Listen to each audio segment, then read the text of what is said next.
시간 함께 하실 하나님 말씀 하박국 2장 20절에서 3장 4절까지 말씀입니다. 하박국 2장 20절에서 3장 4절. 오직 여호와는 그 성전에 계시니 온 땅은 그 앞에서 잠잠할지니라 하시니라. 여호와여, 내가 주께 대한 소문을 듣고 놀랐나이다.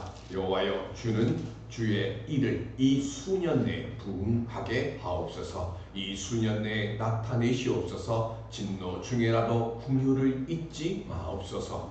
하나님이 하늘에서부터 오시며 거룩한 자가 바라는 산에서부터 오시는구나. 그의 영광이 하늘을 덮고 그의 찬송이 세계에 가득하다. 그의 광명이 햇빛 같고 광선이 그의 손에서 나오니 그의 권능이 그 속에 감추어졌도다. 아멘. 말씀 안에서 부흥케 되고 새 생명의 역사를 만들어갈 수 있는 우리 모두가 될 수 있기를 주님의 이름으로 축원드립니다. 12월 3일 계엄으로 축복된 이 혼돈이 마무리하는 대통령 선거가 끝났고 새로운 대통령이 선출이 됐습니다. 많은 현실적 문제가 산적해 있는 이 상황에서 대통령뿐만 아니라 국민인 우리들이 반드시 알아야 될 일이 있습니다. 그게 뭘까요? 1806년에 프랑스의 나폴레옹 군대가 프로이센을 점령합니다. 그래서 그때 프로이센 왕과 함께 교수로 있었던 피히테가 괜히 히스베르크라고 하는 곳으로 피신을 갑니다. 그런데 그 다음에 이 피히테가 피신을 간 그 지역을 러시아 군대가 와서 그곳을 또 점령을 합니다. 그래서 할 수 없이 프로이센의 왕하고 피히테는 프랑스가 점령 중에 있는 베를린으로 돌아오게 됩니다. 그리고 그곳에서 피히테는 죽음을 각오하고 베를린 학술원 건물에서 유명한 독일 국민에게 고함이라고 하는 연설을 합니다. 그 연설 속에서 피히테는 이 나라가 패망하게 된 수밖에 없는 이유에 대해서 세 가지를 이야기합니다. 첫 번째는 국민이 부패해도 정부가 썩지 않으면 패전은 없다. 두 번째는 정부가 부패해도 국민이 썩지 않으면 패전은 없다. 그리고 세 번째로 국민도 정부도 함께 부패하면 그 나라는 반드시 멸망한다. 피히테가 지금 얘기하는 건 몇 번째 얘기일까요? 지금 이 프로이센 이 지역은 세 번째에 해당되는 거죠. 다 부패하는 거예요. 우리 새 정부 그리고 우리도 다시금 일어서기 위해서는 뭘 해야 되는 거예요? 부정부패를 멀리하는 지도자가 되고 국민이 돼야죠.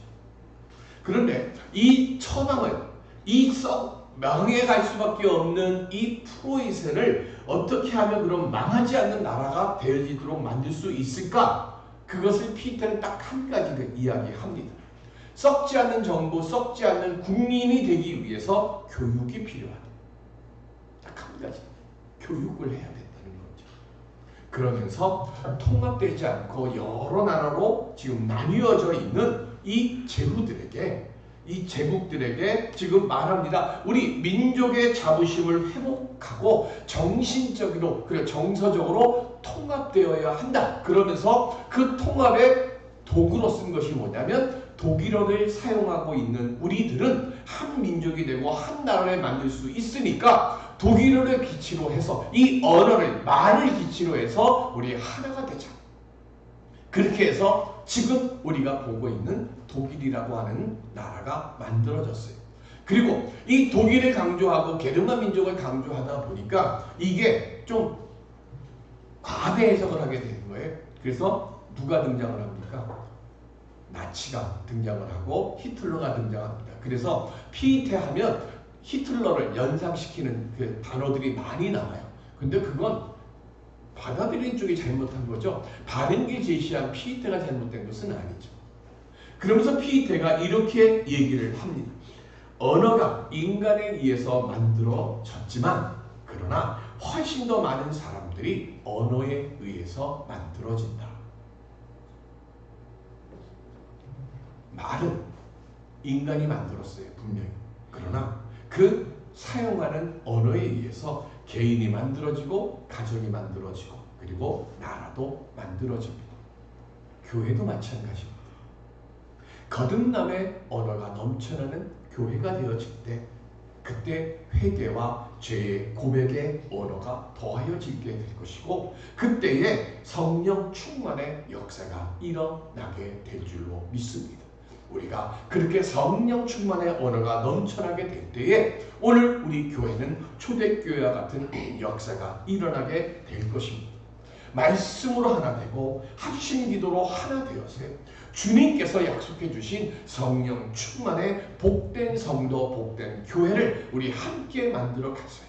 오늘 우리가 넘어야 될 많은 기도의 제목들이 있습니다. 그 많은 기도의 제목들을 지금 성령 충만의 역사를 통하여서 넘고 그리고 그것을 이겨갈 수 있는 우리 모두가 될 수 있기를 주님의 이름으로 간절히 기원 드립니다. 그렇게 하려면 어떻게 될까요? 종교 도덕적 부패가 크게 달했어요. 피테가 지금 독일 국민에게 고함이라고 하는 그 연설문을 낭독하는 시대와 비슷한 시대가 하박국의 시대입니다. 그래서 이 패망 직전 무엇보다도 하나님의 율법을 무시하고 하나님의 말씀을 듣지 않고 살아가는 이 유대인들에게 예언을 활동하는 것이 하박국입니다. 하박국 이름의 뜻은 껴안는 자, 메어 달리는 자라는 뜻입니다. 뭐에 메어 달릴까요? 하나님께 신앙의 문제를 가지고 메어 달리는 거예요. 하나님께서 내가 지금 하나님께 드리는 이 기도의 응답을 반드시 응답해 주시옵소서라고 그렇게 메어 달리면서 이 나라의 문제 그리고 이 삶의 문제를 해결해 하려고 하나님께 그렇게 메어 달리면서 간구하고 또 부르짖는 사람.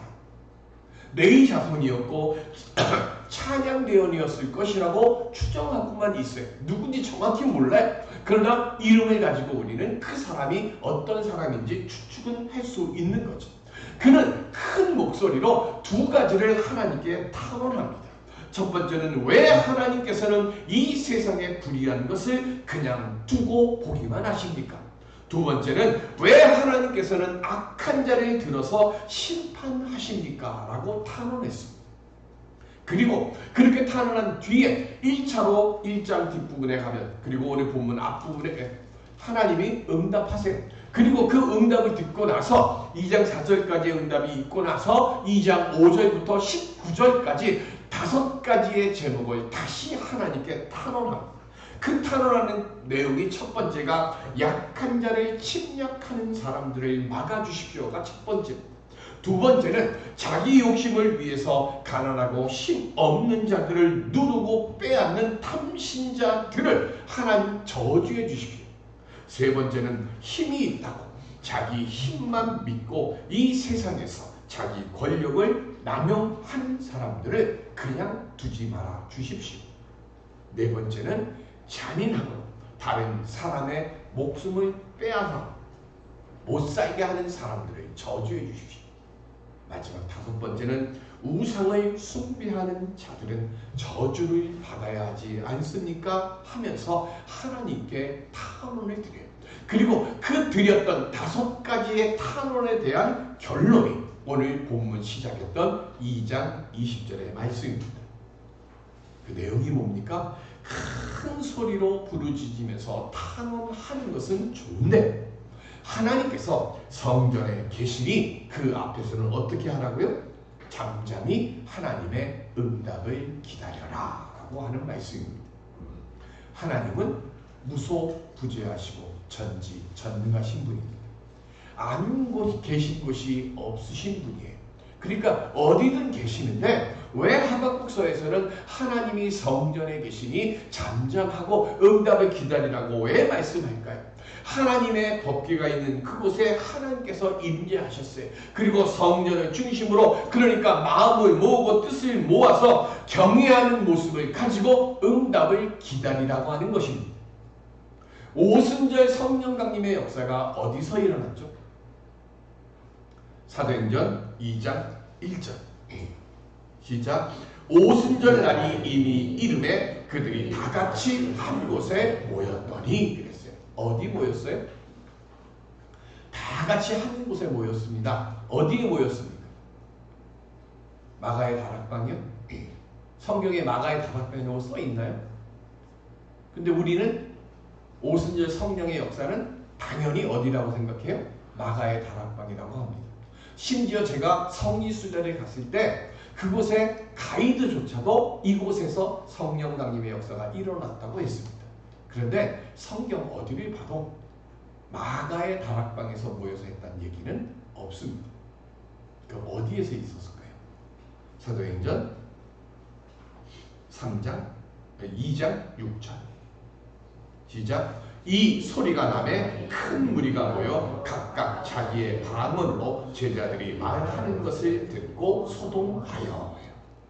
예수 그리스도께서 십자가에 달려 죽으시고 3일 만에 부활하시고 40일 동안 계시다가 뭐 하셨어요? 승천하셨어요.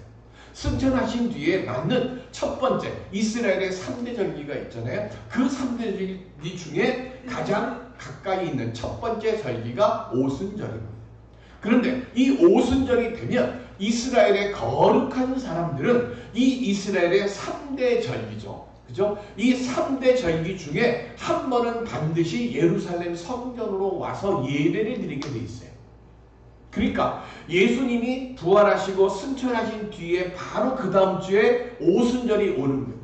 오순절이 오니까 이 사도들이 지금 뭐 하는 거예요? 예수님이 우리를 위해서 죽으시고 우리를 위해서 부활하시고 이제 승천하셨다가 다시 재림하셔 오십니다. 이 말씀을 전해야 되는데 자기들의 능력으로는 안 되는 거예요. 안 되니까 이들이 한 곳에 모여서 기도하는 거예요. 한 곳에 모여서 기도하는데 우리는 그 한 곳을 마가의 다락방이라고 생각을 하는 거예요. 그런데 사도행전을 그냥 자세히 읽어보면 이들이 방언의 역사, 방언을 막 터뜨리는데 그 방언을 터뜨리는 그들의 소리를 누가 들었어요? 경건한 유대인들이 들었어요. 그럼 그들이 어디로 왔을까요? 마가의 다락방하고요 예루살렘 성전하고는 떨어져 있어요. 그러면 이 예루살렘에 모인 이들이 방언으로 막 기도하는, 그런데 그 방언이 어떤 방언이에요? 우리가 이해하지 못할 방언이 아니라 헬라에서 온 사람들에게는 헬라어, 터키에서 온 사람에게는 터키어, 그죠? 로마에서 온 사람은 로마의 언어로 들리게 되는 거예요. 그 소리를 듣고 그 각기 나라의 말로 전하여지는 그 음성을 듣고 그들이 뭐 하는 거예요? 소동이 일어나는 거예요. 그러면 어디에서 모여서 기도했을까요? 성전에서 모여서 기도한 거예요. 하박국이 성전에서 기다리면서 뭘 한 거예요? 하나님의 은혜의 응답을 기다렸던 것처럼 사도들도요 하나님의 역사를 지금 어디서 소망하는 거예요? 성전에서 모여서 소망하는 거예요. 오늘 우리들도 마찬가지입니다. 뭘 중심으로 해야 되는 거예요? 우리도 교회를 중심으로 해야 되는 거예요. 하나님의 말씀을 중심으로 모여야 되는 거예요. 그곳에 뭐가 되는 거예요? 성령의 임재하심이 있고 성령의 응답의 역사가 있는 거예요. 그래서 초대교회가 시작되어질 때 마가의 다락방에서 시작된 것이 아니라 성전에서 시작한 거예요. 복음을 전하기 위해서요 기도를 드렸고 담대하게 전할 수 있도록 성령 충만이, 그래서 그 역사가 성전을 통해서 임하여진 거예요. 그럼 하박국은 성전에서 무엇을 구하고 있었을까요? 오늘 본문 2절에 보면 수년 내에 뭐 해달라고요? 부흥케 하옵소서. 여기 부흥케 하다, 이 말은 히브리어로 하얀, 이 말의 뜻은 살리다, 죽었던 것을 다시 소성케 하다라는 뜻입니다. 그리고 수년 내에 뭐라 그랬어요? 나타내시옵소서 그랬어요. 이 나타내다, 이 말의 뜻은 히브리어로 야한데 알리다, 이해시키다 합니다. 즉 유다가 부흥케 되기 위해서, 아까 부흥이 뭐라 그랬어요? 유다가 다시 일어서기 위해서. 바벨론을 속히 심판해 주시고, 그래서 이 유다가 회복되게 해주시고 하나님의 뜻이 심판을 통해서 성취됨으로써 세상 사람 모두가 하나님께서 공의롭게 심판하신다는 그 사실을 알게 해주시고, 이 일을 통해서 오직 의인은 뭐래요? 믿음으로 말미암아 살리라는 그 역사를 알게 해주시옵소서. 이게 하박국의 기도예요. 그런데 이런 부흥의 역사가 일어나기 위해서는요, 전제 조건이 있어요. 그 전제 조건이 뭡니까? 내가 먼저 회개해야 돼요. 그래서 하박국도 뭐라고요? 나로 먼저 부흥케 하옵소서 기도하는 거예요. 내가 먼저 회개돼. 각 심령 한 사람 한 사람, 피테가 독일 국민에게 구함이라고 하는 그 말씀을 이야기했을 때 제후들이 정신이 번쩍 차렸고, 그 프로이센 각자 흩어져 있던 그 백성들이 정신이 번쩍 차리고, 그래서 뭐 한 거예요? 우리 다시 교육하고 우리 다시 일어서자고, 그렇게 해서 강력한 독일 연합국을 만드는 거죠. 내가 먼저 깨닫고 내가 먼저 변해야 되는 거예요. 이런 부흥의 역사를 만들 수 있도록 회개하는 거예요. 하나님은 회개하는 영에게 새 생명을 주시기 때문에 그렇습니다. 시편 66편 18절을 보시면 시작. 내가 나의 마음의 죄악을 품었더라면 주께서 듣지 아니하시리라. 아멘. 회개하지 않으면요, 무슨 말을 하고 무슨 기도를 해도 하나님이 그 기도를 응답하시지 않는다는 말씀이에요. 그럼 어떻게 해야 될까요? 우리 회개하라고 하는 말은 많이 들었어요. 그런데 어떻게 그럼 우리가 회개할까? 회개의 방식에 두 가지가 있어요. 첫 번째는 생각나는 죄를 입으로 고백하는 겁니다. 내 모든 죄를 주님 사하여 주옵소서 이렇게 뭉뚱그려서 드리는 기도 드리면 안 되는 거예요. 내가 이런 잘못을 했고 이런 죄를 범했고 내가 이렇게 잘못했으니까 하나님, 제가 이런 죄 이런 잘못들 이거 하나하나 고할 때마다 주여 제 마음을 사하여 주시고 제 마음속에 회개의 영을 주시옵시고 이런 죄를 반복하지 않도록 주님 저를 깨닫게 해주옵소서 하면서 한 가지 한 가지씩 상세하게 하는 거예요. 두 번째는 뭘 해야 됩니까? 성경을 보실까요? 잠언 26장 11절. 개가 그 토한 것을 도로 먹는 것 같이 미련한 자는 그 미련한 것을 거듭 행하느니라. 아멘. 두 번째 뭐예요? 죄를 버려야 돼요.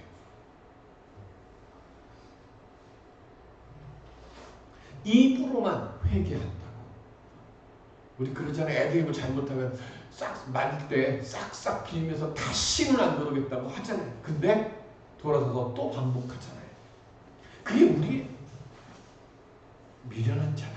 그 미련한 것을 거듭 행하는 거예요. 그런데 뭐 하라고요? 그걸 버려야 돼요. 온전히 버려야 되는 거예요.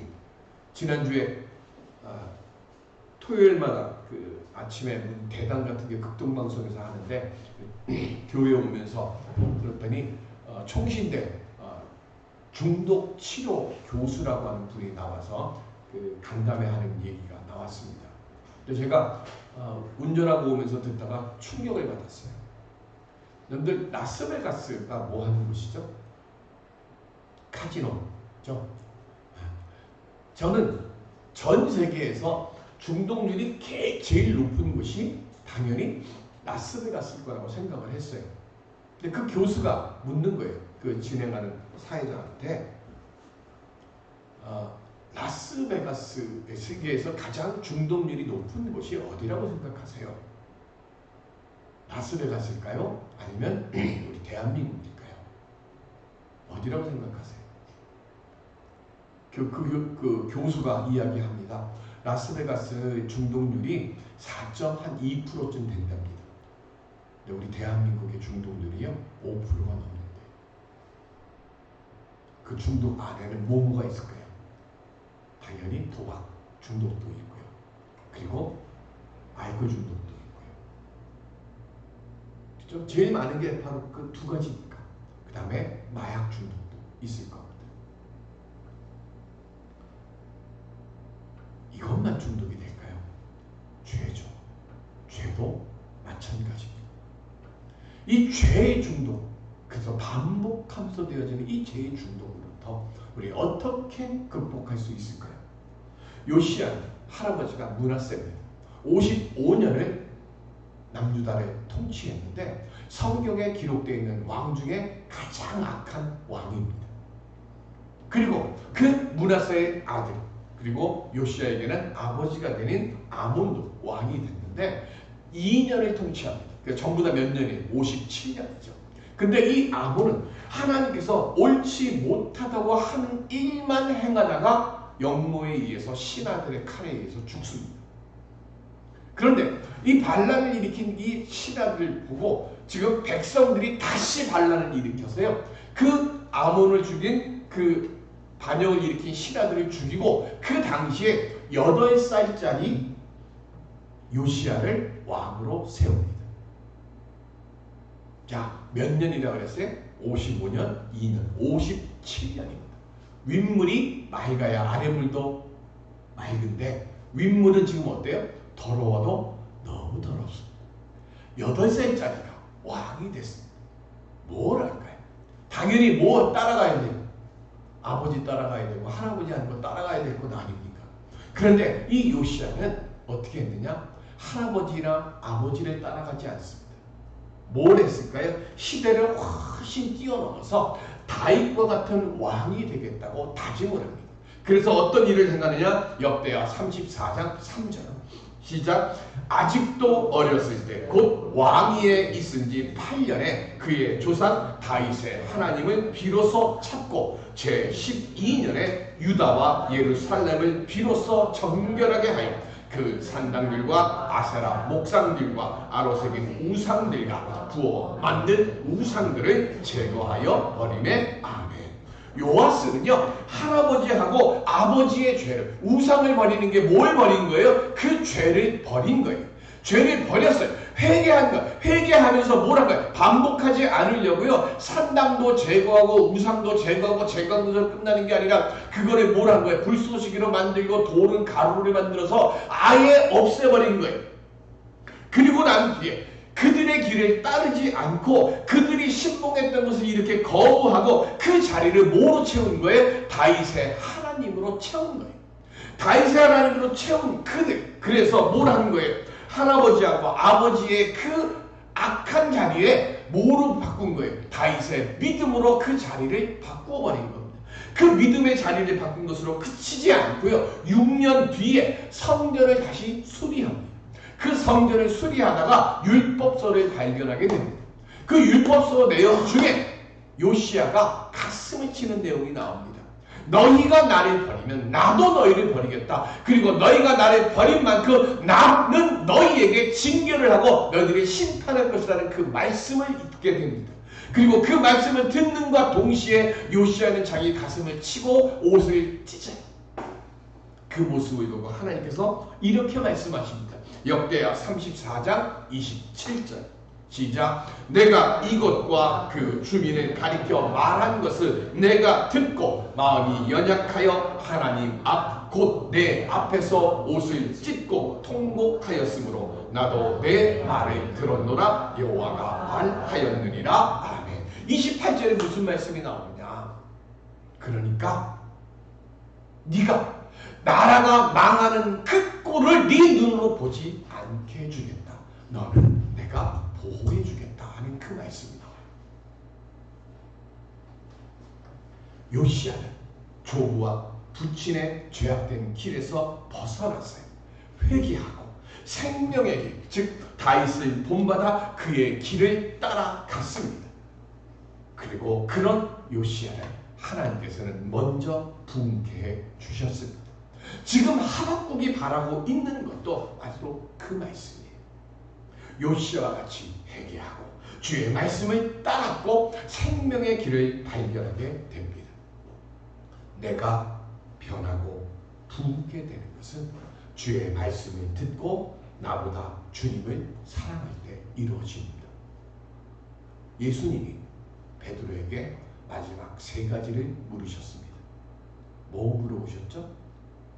요한의 아들 시몬아, 네가 나를 사랑하느냐? 수없이 많은 설교했습니다. 그런데 제가 이 오늘 말씀을 준비하면서요, 기도하는데 네가 나를 사랑하느냐를 왜 3번 물으셨을까 생각해봤어요. 목사인 저도 예수님보다 나를 더 사랑하며 살아갔구나 하는 걸 깨닫게 됐습니다. 주님이 우리에게 물으십니다. 네가 입으로는 나를 사랑한다고 하는데 정말로 네가 나를 사랑하느냐? 우리는 수없이 주님이 내 주님이십니다. 오직 주님만을 사랑합니다. 오직 주님만을 사랑합니다. 그렇게 외치고 그렇게 찬송하고 그렇게 기도하고 그렇게 고백하는데 주님이 베드로에게 물으셨던 그 질문을 다시 저에게 하시는 거예요. 네가 정말 나를 사랑하느냐? 내 인생의 주인이 CCC에 나오는 그 질문처럼 내 인생, 내 마음 주인 안에 주님 대신에 내가 앉아있지 않습니까? 그러면서도 우리는 뭐 하는 거예요? 내 인생의 주인은 내가 아니라 주님이십니다. 마지막으로 그래서 예수님이 다시 베드로에게 물으신 거예요. 내 인생의 주인이 나냐 너냐? 내 인생의 주인이 내가 아니라 주님이 되실 때 그때 우리는 온전히 회개하게 될 것이고 그때 우리는 온전히 부흥케 되어지는 역사가 일어나게 될 줄로 믿습니다. 우리는 부흥해야 됩니다. 우리는 새로워져야 됩니다. 저는 한 주간 내내 집사님을 생각하면서 기도할 때 주님이 제게 주시는 말씀이 수년 내에 부흥케 하옵소서. 딱 한 가지입니다. 회개하고 깨닫고 주님을 더 사랑하는 마음으로 내가 주 앞에 서서 주님께 고할 때에 이 내 인생의 주인이 내가 아니라 예수 그리스도이심을 고백하고 내 안에 예수 그리스도를 온전히 모시는 자가 되고자 할 때 그때 우리는 부흥케 될 것이고 그때 죽음의 길을 벗어나서 생명의 길로 우리 모두가 서게 될 줄로 믿습니다. 주여 이것을 회복하게 하여 주옵소서. 이것을 고쳐주옵소서. 그것 기도하기 전에 주님, 내가 주님을 진정으로 사랑하는 자가 되게 주시옵소서. 우리가 그렇게 기도할 때에 그때의 주님께서 우리를 새롭게 해줄 것이고 우리를 회개케 해주실 것이고 우리를 부흥케 해주실 줄로 믿습니다. 우리 한 가지만 주님을 더 깊이 사랑하게 주시옵소서. 우리 그 기도 속에서 우리의 삶을 바꾸는 역사를 만들어가는 성령 충만함을 얻는 우리 모두가 될 수 있기를 주님의 이름으로 축원드립니다. 은혜의 아버지 하나님, 주님을 알게 하여 주옵소서. 주님을 사랑하게 하여 주옵소서. 아버지 하나님, 정말로 우리들이 회개하며 주 앞에 고합니다. 아버지 하나님, 우리 이 만남의 교회 위에 초대교회의 그 역사가 일어났던 것처럼 성전 민문에 앉아있던 그 앉은뱅이를 일으켰던 그 성령의 역사가 오늘 우리 만남의 교회에 임재하게 하여 주옵시고 그래서 부흥케 되어지고 그래서 삶이 새로워지는 역사가 일어나는 우리 만남의 모든 예배자들 되게 하여 주시옵소서. 감사하며 예수 그리스도의 이름으로 기도드립니다. 아멘.